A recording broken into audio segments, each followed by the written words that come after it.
ധരിക്കാൻ ഇഹ്റാമിന്റെ ലാളിത്യം, ഹൃദയത്തിൽ വിശ്വാസത്തിന്റെ ശാന്തത, ജപമാലയേന്തിയ കൈകൾ.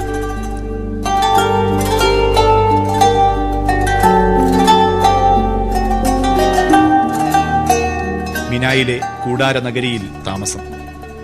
25 ലക്ഷം ആഗോള പൗരന്മാർക്കൊപ്പം മിനായിൽ നിന്നു മക്കയിലേക്ക് പ്രാർത്ഥനയുടെ ചിറകിലേറി യാത്ര.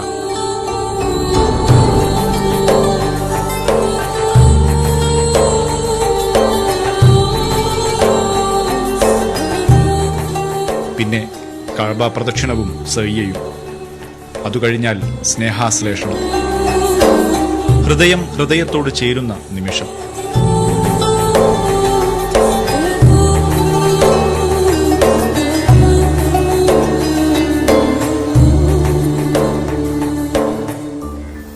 ഇബ്രാഹിം നബിയുടെയും മകൻ ഇസ്മായിൽ നബിയുടെയും ത്യാഗത്തിന്റെയും സമർപ്പണത്തിന്റെയും ഓർമ്മ ദിനമാണ് വലിയ പെരുന്നാൾ. വിശ്വാസി സമൂഹം ഇത്രയേറെ പരീക്ഷിക്കപ്പെട്ട ഒരു കാലഘട്ടം ഇതിനു മുമ്പ് ഉണ്ടായിട്ടില്ല. യുദ്ധസമയത്ത് പോലും പരിമിതമാണെങ്കിലും സാധ്യമായിരുന്നു തീർത്ഥാടനം. ഇപ്പോൾ മനസ്സുകൊണ്ടാണ് മക്കയിലേക്കുള്ള യാത്ര.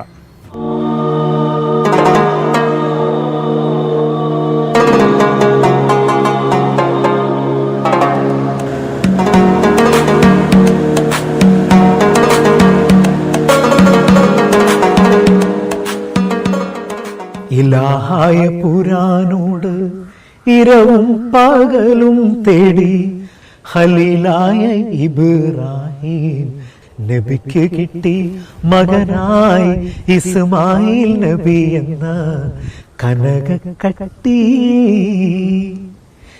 മലർമുട്ട് പോലെ പോറ്റി വളർത്തുമ്പോൾ ഒരു നാളിൽ ഇബ്രാഹിം നബിക്കല്ലാഹ് കിനാവ് കാട്ടി. മലർമുട്ട് പോലെ പോറ്റി വളർത്തുമ്പോൾ ഒരു നാളിൽ ഇബ്രാഹിം നബിക്കല്ലാഹ് കിനാവ് കാട്ടി. നബി തൻ കുരുന്നിസ്മായിലിനെ അറുക്കും മട്ടിൽ അഹദവൻ കാണിച്ചുള്ള ആ സ്വപ്നത്തിന്റെ കള്ളി അരുമക്കിടാവിനോട് ഉണർത്തിച്ചോതി. അഹദവൻ കാണിച്ചുള്ള ആ സ്വപ്നത്തിന്റെ കള്ളി അരുമക്കിടാവിനോട് ഉണർത്തിച്ചോതി. അപ്പോൾ മറുപടി മകൻ ചൊല്ലി ഉറക്കെ ചെയ്തി. കമഴ്ത്തിക്കിടത്തി മണ്ണിൽ ഇസ്മായിൽ നബിയോരെ കഴുത്തറുത്തിടുവാനായി ഉയർത്തി കത്തി. കമഴ്ത്തിക്കിടത്തി മണ്ണിൽ ഇസ്മായിൽ നബിയോരെ കഴുത്തറുത്തിടുവാനായി ഉയർത്തി കത്തി. അപ്പോൾ കർത്താവിൻ മറുപടി അതു വിടുത്തി. ഇലാഹായ പുരാനോട് ഇരവും പകലും തേടി ഖലീലായ ഇബ്രാഹിം നബിക്ക് കിട്ടി മകനായി ഇസ്മായിൽ നബി എന്ന കനകക്കട്ടി. എത്രയെത്ര പേരാണ് വർഷാവർഷം മക്കയിലേക്ക് പോയിക്കൊണ്ടിരുന്നത്. പലർക്കും അത് ഓർമ്മ വെച്ച നാൾ മുതലുള്ള ആഗ്രഹത്തിന്റെ സാഫല്യമാണ്. ചില്ലറ കൂട്ടിക്കൂട്ടി വെച്ച് സ്വരൂപിച്ചാൽ മാത്രം പോരാ, നറുക്ക് വീഴുകയും വേണം. 4-5 വർഷം തുടർച്ചയായി നറുക്ക് നഷ്ടപ്പെട്ട് ഇത്തവണ അവസരം ലഭിച്ചവരുണ്ട്. അവർക്കിത് തീരാവേദനയുടെ കാലമാണ്. അല്ലാഹു അക്ബർ, അല്ലാഹു അക്ബർ, അശ്ഹദു അൻ ലാ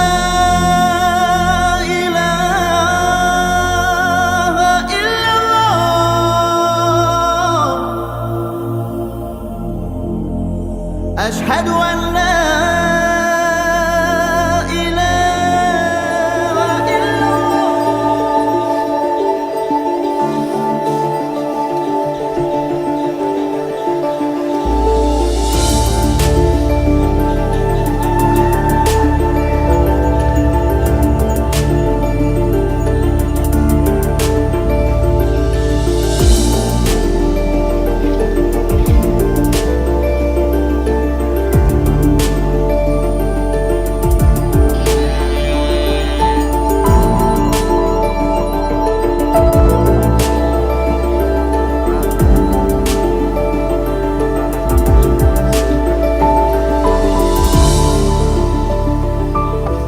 ഒരു 5-6 കൊല്ലമായി ഞാൻ ഈ അപേക്ഷ ഇങ്ങനെ കൊടുക്കുന്നു.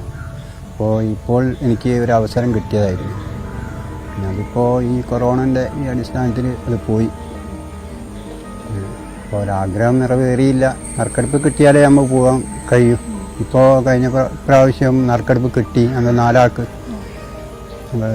അപ്പോൾ അതിൻ്റെ പണമെല്ലാം 2 ഗഡു അടിച്ചു. അപ്പോൾ അടുത്ത കാലത്ത് ഇങ്ങനെ ഒരു സംഭവം വന്നു. ജീവിതത്തിലൊരാഗ്രഹമാണ് ഞങ്ങൾക്ക് ഹജ്ജ് ചെയ്യണം എന്നുള്ളൊരു അതിൽ പൈസ എല്ലാം ഞാനിങ്ങനെ ഈ പശുക്കളെ പോറ്റിയും എല്ലാം ആയിട്ട് ഇങ്ങനെ സ്വരൂപിച്ച് എടുത്തതാണ്. ഞാനിങ്ങനെ പോകുന്നുണ്ട്, എന്തുണ്ടെങ്കിൽ നിങ്ങൾ പൊരുത്തപ്പെട്ട് തരണം എന്നെല്ലാം ഞങ്ങളിങ്ങനെ പറയണം. അതെല്ലാം കുറേ ആൾക്കാരോട് ഞാൻ പറഞ്ഞു, എന്തുണ്ടെങ്കിൽ ഞാൻ ചെയ്തു പോയിട്ടുണ്ട്, എന്തോ തെറ്റുണ്ടെങ്കിൽ ഇതാക്കണം എന്നെല്ലാം പറഞ്ഞ് കുടുംബത്തിലെല്ലാം പോവും. പിന്നെ കൂട്ടുകാരോടെല്ലാം പറയും. എല്ലാം ചെയ്ത് അങ്ങനെ ഉറപ്പാണല്ലോ അത് കിട്ടുമെന്നുള്ള ഇതുവരെ ഒരു ക്യാൻസലായില്ല. ഞാൻ അറിയാൻ കാലത്ത് ഇങ്ങനത്തെ ഒരു സംഭവം നടന്നിട്ടില്ല. അടുത്ത കൊല്ലം കിട്ടും, വിധി ഉണ്ടോ കിട്ടും, നറുക്കെടുപ്പ് കൊടുക്കും. അല്ലാണ്ട് നമുക്ക് ഈ വില ഒരു പെൻഡിങ്ങിൽ എടുത്തിട്ട് ഇവർക്ക് തന്നെ ഒരു അവസരം കൊടുക്കുക എന്നുള്ളത് വേണം, ഗവൺമെൻറ് ചെയ്യണം എന്നാണ് എനിക്ക് പറയാൻ ആഗ്രഹമായിരുന്നു. അത് സാധിച്ചില്ല, ഇനി സാധിച്ച് കിട്ടട്ടെ എന്ന് ദൈവത്തോട് പറയും.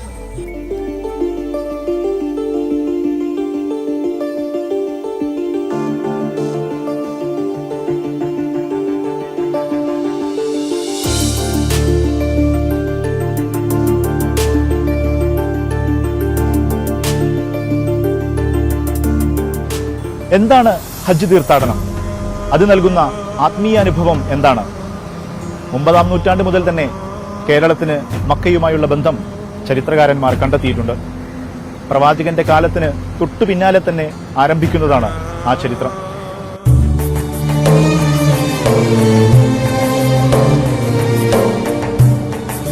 പത്താം നൂറ്റാണ്ട് മുതലുണ്ട് മക്കയുമായി നേരിട്ടുള്ള ബന്ധത്തിന്റെ തെളിവുകൾ.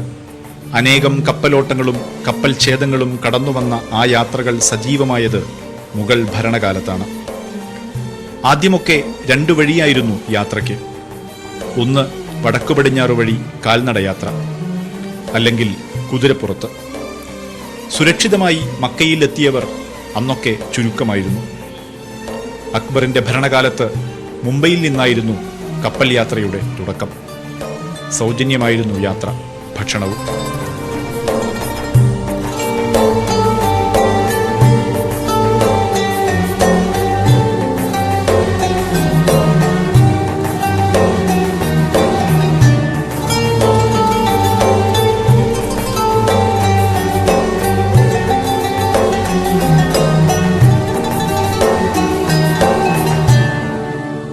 ഇന്ത്യയിൽ നിന്നുള്ള തീർത്ഥാടകർക്കായി മക്കയിൽ ഒരു ഹജ്ജ് കൂടാരവും അക്ബർ പണിതു. 1570 അക്ബർ മിർഹാജ് എന്ന പദവി സൃഷ്ടിച്ചു. തീർത്ഥാടകരുടെ നായകൻ എന്നാണ് അർത്ഥം. ഹജ്ജ് തീർത്ഥാടനം സംഘടിപ്പിക്കുകയായിരുന്നു ചുമതല. 3 കപ്പലുകൾ അക്ബർ ഹജ്ജിനായി മാറ്റി നിർത്തി. റഹിമി, കരിമി, പിന്നെ സലരി. ഈ 3 കപ്പലുകളിൽ നിന്നാണ് ഇന്ത്യയുടെ മക്കയിലേക്കുള്ള വാർഷിക തീർത്ഥാടനത്തിന്റെ ചാലുകൾ ആരംഭിക്കുന്നത്.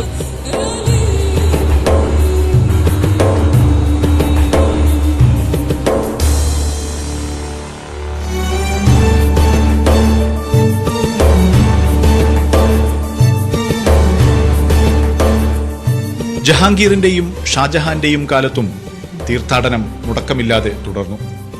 ഔറംഗസീബിന്റെ കാലമായതോടെ കയ്യയച്ചു സഹായമെത്തി. യാത്ര സമ്പൂർണമായും സൗജന്യമായിരുന്നു.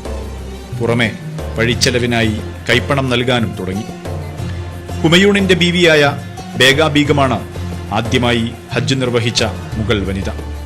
ബാബർ ചക്രവർത്തിയുടെ മകൾ ഗുൽബദാൻ ബീഗത്തിന്റെ ഹജ്ജ് യാത്ര ചരിത്രമായിരുന്നു. അക്ബറിന്റെ ഭാര്യമാരിൽ ഒരാളായ സലിമ സുൽത്താൻ ബീഗത്തിനും മറ്റു 40 പേർക്കുമൊപ്പമായിരുന്നു ആ യാത്ര. 1576 സലിമി, ഇലാഹി എന്നീ 2 കപ്പലുകളിലായി പോയ സംഘം 1582 വരെ മക്കയിൽ തുടർന്നു. അവർ നിരവധി ഉംറകൾ നിർവഹിച്ചു. മടങ്ങും വരെയുള്ള വർഷങ്ങളിൽ മക്കയിലും പോയി.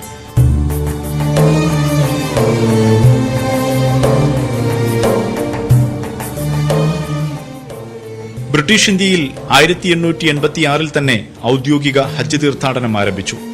തോമസ് കുക്ക് എന്ന വമ്പൻ ട്രാവൽ ഏജൻസി ഇന്ത്യയിൽ നിന്നുള്ള ഹജ്ജ് യാത്രയുടെ സംഘാടകരായി. തോമസ് കുക്ക് ഇന്ത്യയിൽ വന്നതുതന്നെ ഹജ്ജ് തീർത്ഥാടനത്തിനു മാത്രമായിരുന്നു. മുഗൾ ഭരണകാലത്തിനു ശേഷവും വിശ്വാസികൾക്ക് തടസ്സമുണ്ടാകരുതെന്ന് ബ്രിട്ടീഷ് രാജ്ഞിയുടെ നിർദ്ദേശപ്രകാരമായിരുന്നു തീരുമാനം.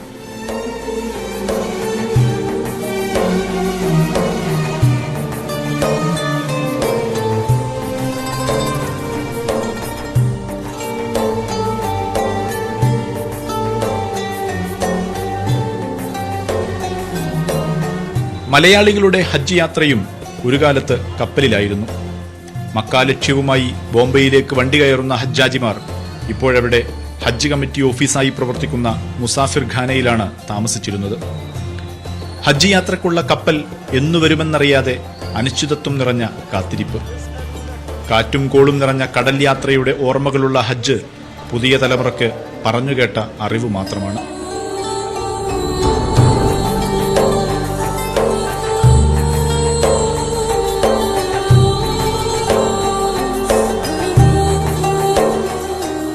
ഹജ്ജ് ചെയ്യുക, ഇതിൽ പരം സാഫല്യം മറ്റെവിടെ കിട്ടാൻ? വിശ്വാസികളെ സംബന്ധിച്ച് ഏറ്റവും വലിയ സൗഭാഗ്യമാണത്. അതുവരെയുള്ള ജീവിതം തന്നെ മാറിപ്പോകുന്ന ആത്മീയ അനുഭവം.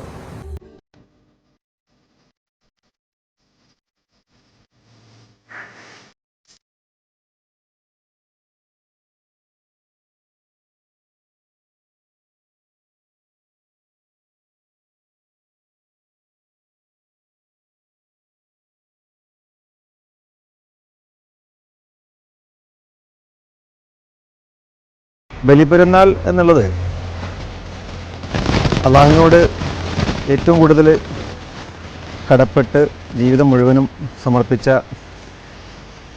ഇബ്രാഹിം അലൈഹിസ്സലാത്തു വസ്സലാം അവരുടെ ജീവിത ചരിത്രവുമായി ബന്ധപ്പെടുത്തിയാണ് ബലിപ്പെരുന്നാൾ ആഘോഷം നമുക്ക് അനുവദിച്ചു തന്നിട്ടുള്ളത്.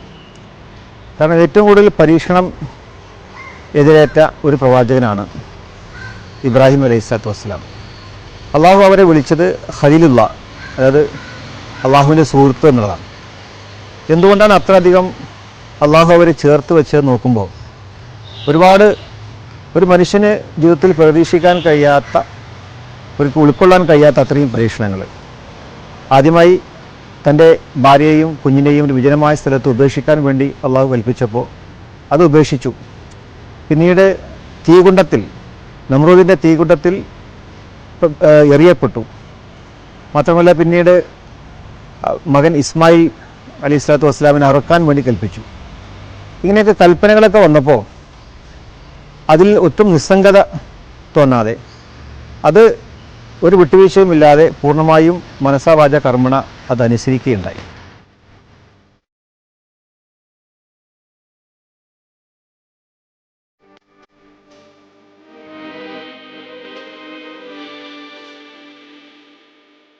ആകാശഭൂമിക്കധിപതിയായ അല്ലാഹുവിൻ്റെ ഖുദ്റത്തിനാലെ ഇബ്രാഹിം എന്ന നബിയോടൊരാജ്ഞ ഇസ്മായിലാകും പൊന്മോനെ അറുക്കാൻ.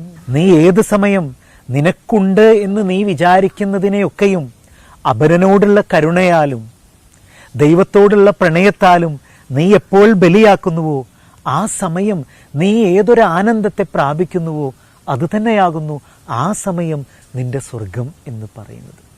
ആകാശഭൂമിക്കധിപതിയായ അല്ലാഹുവിൻ്റെ ഖുദ്റത്തിനാലെ ഇബ്രാഹിം എന്ന നബിയോടൊരാജ്ഞ ഇസ്മായിലാകും പൊന്മോനെ അറുക്കാൻ.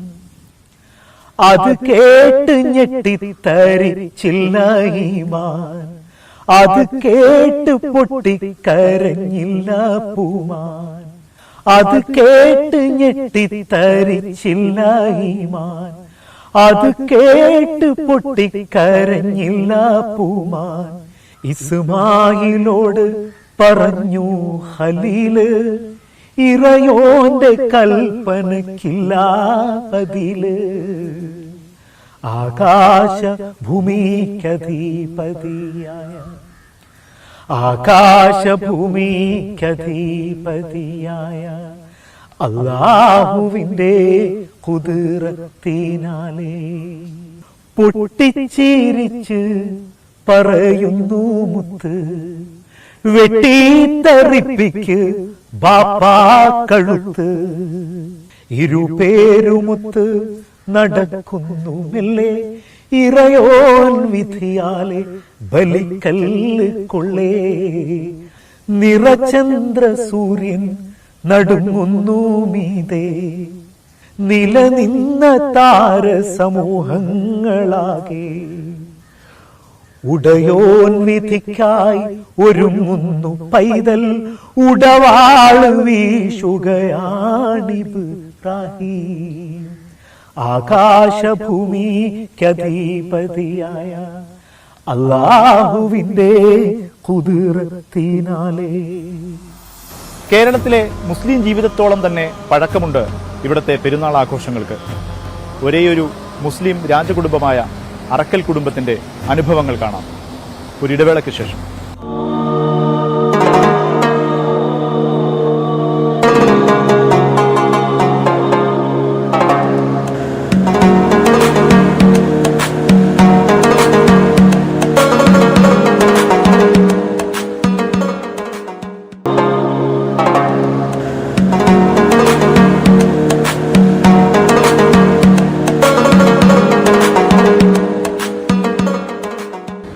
കണ്ണൂരിന്റെയും ലക്ഷദ്വീപിന്റെയും സുൽത്താനറ്റ് ആയിരുന്നു അറക്കൽ രാജ്യം. ബാബർ ഇന്ത്യയിൽ ഭരണം തുടങ്ങിയ കാലത്തു തന്നെയാണ് അറക്കൽ രാജവംശവും ഭരണം തുടങ്ങുന്നത്. 1545 കണ്ണൂർ രാജ്യത്തെ ബ്രിട്ടീഷ് ഇന്ത്യയിൽ ലയിപ്പിക്കുന്നതുവരെ ആ ഭരണം തുടർന്നു. ഒട്ടേറെ പെരുന്നാളുകൾ കടന്നുവന്നവരാണ് അറക്കൽ ബീവിമാരും ആലി രാജാക്കന്മാരും.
ആത്മാർപ്പണത്തിന്റെ ആഘോഷമാണ് ഈദുൽ അദ്ഹ. വിശ്വാസ തീവ്രതയുടെ പാരമ്യം എന്നും പറയാം. ഇസ്ലാമിക പാരമ്പര്യത്തിൽ പേറുന്ന മക്കയിലേക്കും മദീനയിലേക്കുമുള്ള യാത്ര ഓരോ വിശ്വാസിയുടെയും സ്വപ്നമാണ്. ആറ്റക്കനി മോനെ ഇതാ നിന്നെ പോൽ ഏറ്റം സുഖമെന്റെ മനസ്സിനിപ്പോ. എന്താണ് ബലി?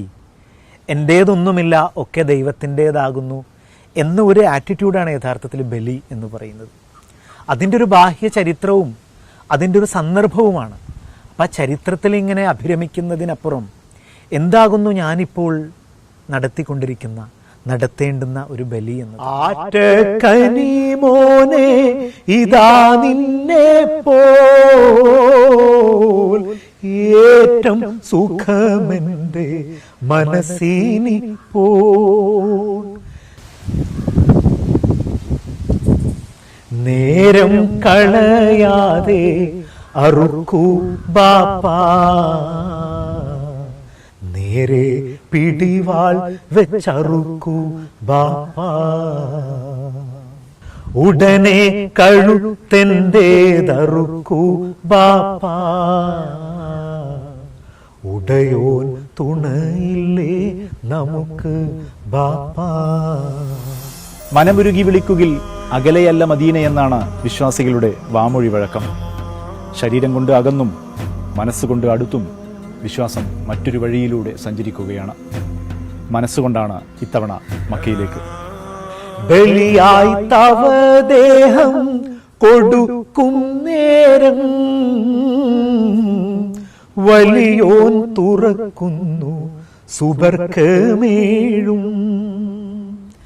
ബലിയായി തവ ദേഹം കൊടുക്കും നേരം വലിയോൻ തുറക്കുന്നു സുബർക്കമേഴും. ബാപ്പ അവിടെ ഞാൻ നദി കാണുന്നു, മൂപ്പും മുഴുപ്പുള്ള കനി കാണുന്നു. തക്ബീർ മുഴക്കിക്കൊണ്ടറുക്കൂ ബാപ്പാ, തൗഫീഖുടയോനോടടുക്കൂ ബാപ്പാ. വിധിയാൽ വിറയ്ക്കാത്തോരിബ്രാഹീമേ, മദിനി വിജയിച്ചൻ പ്രിയ റസൂലേ.